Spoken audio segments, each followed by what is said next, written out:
जब ईशान को उसके काम में बिना मतलब के टांग अड़ाते हुए देखा, वो अपना गुस्सा कंट्रोल ही नहीं कर पाया। मिहिर ने आंखों में नफरत लेकर बहुत ही अजीब तरह से ईशान को देखा। मिहिर का हाथ इम्पल्स में उठ गया था। जैसे ही वो ईशान को पंच करने वाला था, किसी ने उसका हाथ हवा में ही पकड़ लिया। मिहिर ने उस हाथ की तरफ देखा और बोला, तुम यहाँ क्या कर रही हो? ईशान ने देखा कि जिस लड़की ने मिहिर का हाथ पकड़ रखा था वो कोई और नहीं, मायरा थी। मायरा ने ईशान और मिहिर दोनों की तरफ देखकर उन्हें डांट लगाते हुए कहा, तुम दोनों बच्चे हो क्या? एक न्यूज़पेपर भी लड़ने की चीज होती है क्या? छोटी सी बात को लेकर सबके सामने सीन क्रिएट कर रहे हो। तुम दोनों को इन सबके रिकॉर्ड करने वाले कैमरास नहीं दिख रहे हैं क्या? दूर हो जाओ एक दूसरे से, राइट नाउ। मायरा की कही इस बात को सुनकर अनजाने में ही मिहिर और ईशान एक दूसरे से दूर हो गए। ये मायरा इतना क्यों भड़क रही है? हाँ, जरूर इस ईशान की तरफदारी करने के लिए यहाँ आई होगी। मिहिर ने मायरा और ईशान की तरफ देखते हुए मन ही मन में कहा। मायरा ने फिर इधर उधर देखा और फिर धीमी आवाज करते हुए मिहिर और ईशान से बोली, तुम दोनों को ये बताने की जरूरत नहीं है कि ये पियन रायचंद अंकल के ऑफिस में काम करता है। अगर ये बात डीन ऑफिस तक पहुंच गई तो सोचा है क्या होगा? पहले ही कल हमारी एक कंप्लेंट वहां जा चुकी है। We cannot keep doing this। Myra की बात सुनने के बाद ईशान और मिहिर दोनों को रियलाइज हुआ कि मायरा सही कह रही थी। वो दोनों समझ गए कि उन्होंने एक छोटी सी बात को बहुत आगे पहुंचा दिया था। लेकिन जैसे ही मिहिर और ईशान की नजरें एक दूसरे से मिली, वो अपनी गलती मानने से मुकर गए। मायरा उन दोनों को अच्छे से जानती थी, इसलिए मिहिर और ईशान के उखड़े उखड़े से एक्सप्रेशंस नोटिस करने में उसे जरा भी देर नहीं लगी। उसने मिहिर और ईशान के हाथों से दोनों न्यूज़पेपर लिए और पियन को देते हुए बोली, भैया आप दोनों ले जाओ, रायचंद अंकल को जो चाहिए होगा वो पढ़ लेंगे। मायरा की कही बात पर पियन ने हामी भर दी और वहाँ से चला गया। उसके इस छोटे से जेस्चर से मिहिर को रियलाइज हुआ कि ये मैटर कितना छोटा सा था। सच में मैं कभी कभी बच्चा बन जाता हूँ। मुझे इस ईशान के साथ कंपटीशन करने की कोई जरूरत ही नहीं थी। एक न्यूज़पेपर से क्या फर्क पड़ रहा था? एनीवेज, मैं अगली बार से इस बात का ख्याल रखूंगा कि ऐसा ना हो। भले ही एक तरफ मिहिर के मन में ये सब चल रहा था, दूसरी तरफ उसके एक्सप्रेशंस देखकर लग रहा था जैसे उसे अभी भी ईशान के वहां होने से तकलीफ थी। मायरा ने कुछ सोचा और फिर ईशान और मिहिर से बोली, तुम दोनों यहाँ एक साथ काम नहीं कर सकते। ईशान, क्या तुम मेरी जगह कंप्यूटर लैब में चले जाओगे? मैं आज यही मिहिर के साथ लाइब्रेरी में रुकती हूँ। मायरा के इस आइडिया को सुनकर ईशान और मिहिर ने बात मान ली। ये अच्छा आइडिया है, मैं पूरा दिन इसके साथ यहाँ नहीं रह सकता। मिहिर ने पहले ही अपनी मंजूरी देते हुए कहा। रही बात ईशान की, तो उसे इस बात से कभी फर्क नहीं पड़ता था कि उसे कहाँ काम करना था, इसलिए उसने भी बिना कुछ कहे हाँ में अपना सिर हिला दिया। दोनों की हामी को जानने के बाद मायरा भी सॉर्टेड लगने लगी। ईशान ने अपना बैग उठाया और लाइब्रेरी से बाहर चला गया। ड्यूटीज का ये एक्सचेंज सिर्फ मायरा, मिहिर और ईशान के बीच की ही बात नहीं थी। लाइब्रेरी में मौजूद हर कोई मायरा के यहाँ आने की वजह तो नहीं जानता था, लेकिन इस बारे में गैसेस तो कई सारे थे। थोड़ी ही देर में ये बात पूरे आरआरएसपी कॉलेज के स्टूडेंट्स में फैल गई थी। ब्रेक में लड़कियों का एक ग्रुप इसी बारे में बातें कर रहा था। क्या तुम सबने ये सुना कि मिहिर और मायरा का पैचअप हो रहा है? मुक्ता ने जल्दी से अपना टूर खत्म किया और कॉलेज आ गई। वो जल्द से जल्द मिहिर से मिलने के लिए एक्साइटेड थी, लेकिन जब उसने मिहिर और मायरा के नाम के साथ पैचअप शब्द सुना, उसकी एक्साइटमेंट शॉक में बदल गई। उसने इस बारे में सोचते हुए मन ही मन में कहा, ये लड़की क्या कह रही है? अब तक तो मैंने यही सुना था कि मायरा मिहिर की एक्स गर्लफ्रेंड थी, लेकिन अब ये पैचअप का क्या मैटर है? नहीं, ऐसा कैसे हो सकता है? इन लड़कियों को तो मिहिर के बारे में गॉसिप करने की आदत ही हो गई है। जैसा कि काव्या ने कहा था, मुझे ऐसे ही किसी की बात पर ब्लाइंडली भरोसा नहीं करना चाहिए। उस दिन काव्या की कही बात को याद करते हुए मुक्ता ने उन लड़कियों की बातों को इग्नोर करने का सोचा। जैसे ही वो वहाँ से जाने वाली थी, किसी लड़के को कहते हुए सुना, हाँ, उस वक्त मैं लाइब्रेरी में ही था। मायरा ने ईशान से लाइब्रेरी से बाहर जाने के लिए कहा और खुद वहीं मिहिर के साथ रुक गई। ये सुनने के बाद चाहते हुए भी मुक्ता के कदम आगे नहीं बढ़ रहे थे।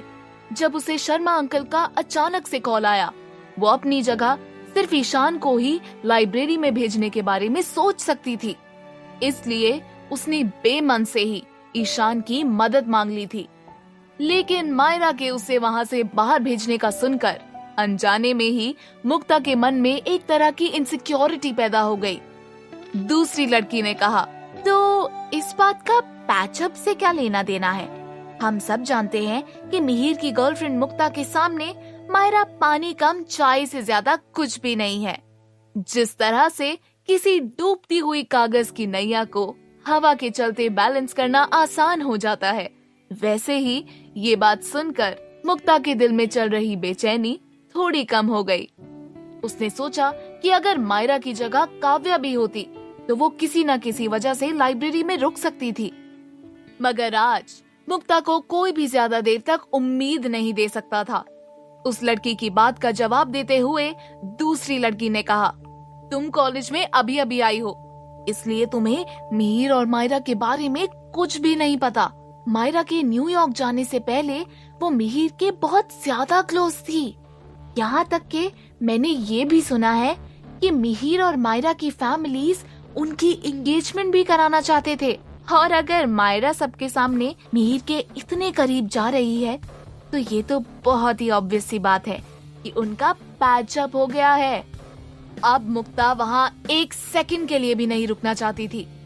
हर दिन उसे मिहिर के बारे में ऐसा कुछ पता चलता था जिसके बारे में वो सोच भी नहीं सकती थी, और उसे अफसोस तो इस बात का था कि इन सब के बारे में मिहिर कभी भी उससे बात ही नहीं करता था। लाइब्रेरी की तरफ जाते हुए मुक्ता उन लड़कियों से सुनी हुई बातों के बारे में सोचने लगी। क्या इस वजह से ही कमेटी मीटिंग में मायरा की मॉम मिहिर को ताने मार रही थी? लेकिन मैंने तो काव्या से इस बारे में पूछा था। क्या वो मुझसे झूठ बोल रही थी? मगर वो ऐसा क्यों करेगी? अगर उन लड़कियों की कहीं बातें सच हुई तो मैं क्या करूंगी? इन सब सवालों के बीच मुक्ता लाइब्रेरी के दरवाजे तक पहुंच गई। अपने ही ख्यालों में खोने की वजह से किसी से टकरा गई और एकदम से अपने सेंसेस में लौटी। सामने खड़े लड़के से माफी मांगने के बाद मुक्ता की नजरें लाइब्रेरी के इशू काउंटर पर पड़ी और उसके चेहरे का रंग सफेद पड़ गया। मुक्ता ने देखा कि मायरा और मिहिर एक साथ किताबें ऑर्गेनाइज कर रहे थे और मायरा के कुछ कहने पर मिहिर अनइंटरेस्टेड लगते हुए भी हंस रहा था। वहाँ मायरा को नहीं, मुझे होना चाहिए था। मेरा सब कुछ उल्टा ही क्यों हो जाता है? भले ही मेरा बॉयफ्रेंड बहुत हैंडसम है, केयरिंग है, लेकिन मैं उसके बारे में कुछ नहीं जानती। खुद से ही ये कहने के बाद मुक्ता वहाँ से मुड़कर कंप्यूटर लैब की तरफ चली गई। उसने अज्यूम किया कि मायरा के लाइब्रेरी होने की वजह से कंप्यूटर लैब में कोई नहीं होगा और साथ ही उसे इन सब बातों को फिगर आउट करने का चांस भी मिल जाएगा, इसलिए उसने वहाँ जाना ही सही समझा। कुछ देर चलने के बाद जैसे ही मुक्ता ने कंप्यूटर लैब का दरवाजा खोला, उसने एक चैन की सांस ली। इस वक्त वहाँ पर कोई भीड़ नहीं थी, किसी तरह का शोर नहीं था। मुक्ता ने खुद से ही बात करते हुए कहा, ओह गॉड, ये एक के बाद एक प्रॉब्लम्स मेरी ही लाइफ में क्यों आ रहे हैं? क्या ये कोई टीवी ड्रामा है? Why me? जब मुक्ता अकेले ही भगवान से शिकायतें कर रही थी, अचानक से उसने किसी को देखा और उसे देखकर एकदम से घबरा सी गई। ईशान, तुम यहाँ क्या कर रहे हो? मुक्ता ने सामने खामोशी से बैठे ईशान से सवाल करते हुए कहा, आज मैं कंप्यूटर लैब में काम करने वाला हूँ। डोंट वरी, मिहिर के साथ लाइब्रेरी में मायरा है, तो इस बात के लिए मुझे ब्लेम मत करो कि मैंने उसे अकेला छोड़ दिया। ईशान ने जब मायरा के नाम का जिक्र किया, मुक्ता फिर से बेचैन होने लगी। अच्छा ठीक है, तुम अपना काम करो, मैं तुम्हें डिस्टर्ब नहीं करूंगी, मुक्ता ने ईशान से कहा। वो मायरा और मिहिर के एक साथ होने की बात को नजरअंदाज करने की कोशिश कर रही थी और कंप्यूटर लैब के दूसरे कोने में जाकर बैठ गई। दूसरी तरफ लाइब्रेरी में मिहिर के दिमाग में बार बार बस एक ही सवाल घूम रहा था। मुक्ता तो कह रही थी कि वो जल्दी आने वाली थी। पहले तो उसने खुद की जगह उस ईशान को यहाँ भेज दिया और ऊपर से मुझे कॉल तो दूर एक मैसेज भी नहीं किया। पता नहीं कहाँ होगी। जब मिहिर मुक्ता के बारे में सोच रहा था, मायरा ने उसे पुकारा। वो बहुत एक्साइटेड लग रही थी। उसने मिहिर से कहा, मिहिर, ये देखो, क्या तुम्हें ये याद है? मायरा की बात को सुनकर मिहिर ने उस तरफ देखा। मायरा ने हाथों में एक किताब पकड़ रखी थी। मिहिर ने मायरा के हाथों से वो किताब लेते हुए उसे देखा। सिम्बाद का सफर, ये वही किताब थी। मिहिर इस किताब को कैसे भूल सकता था? मिहिर ने जब वो किताब देखी, अनजाने में ही उसके चेहरे पर एक स्माइल आ गई थी। जब मायरा ने देखा कि मिहिर को अभी भी वो सारी मेमोरीज याद थी, वो खुश हो गई। हम इस सिंदबाद के पीछे पागल थे, दिन भर यही पढ़ते रहते थे। इस किताब को देखने के बाद मुझे रियलाइज हुआ कि हम कितने बड़े हो गए हैं, मायरा ने कहा। मिहिर भी उसकी कही इस बात से अग्री करता था। उसने कहा, हाँ, तब फर्स्ट या फिर सेकंड ग्रेड में होंगे। स्कूल से वापस आने के बाद हम बस यही पढ़ते रहते थे। हम दोनों एक साथ दिन भर कुछ ना कुछ करते ही रहते थे, मिहिर ने नॉस्टैल्जिक फील करते हुए कहा। मायरा ने ये सुनकर मिहिर के कंधे पर अपना हाथ रखा और बोली, तो फिर अब हमें क्या हो गया है मिहिर? अब तुम मुझसे सीधे मुंह बात भी नहीं करते हो। जो भी हुआ उसे प्लीज भूल जाओ ना। हम कब तक उन बातों को पकड़ कर रहेंगे?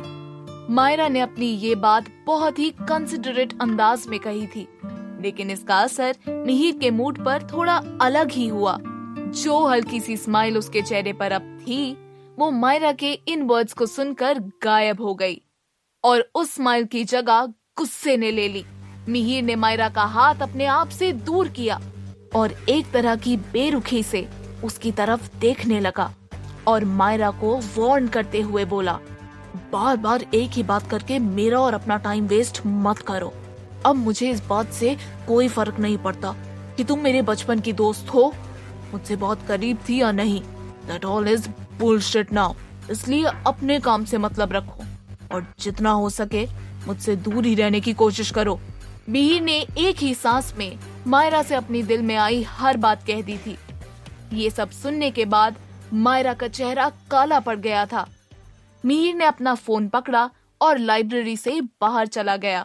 कंप्यूटर लैब में मुक्ता ने अपना मन बहलाने के लिए और खुद को मिहिर के पास्ट के बारे में सोचने से डिस्ट्रैक्ट करने के लिए कुछ करने का डिसाइड किया। जब वो कंप्यूटर लैब में इंटरनेट पर कुछ देख रही थी, उसकी नजर एक फाइल पर पड़ी। इस फाइल में कौन से पिक्चर्स हैं? चलो, मैं तो हैप्पी फील नहीं कर रही हूँ। अब किसी के हैप्पी फेसेस देखकर ही खुश हो जाती हूँ, मुक्ता ने मन ही मन में कहा और उस फाइल को ओपन कर दिया। पहली पिक्चर RRSV कॉलेज के लास्ट ईयर के एनुअल फंक्शन की थी।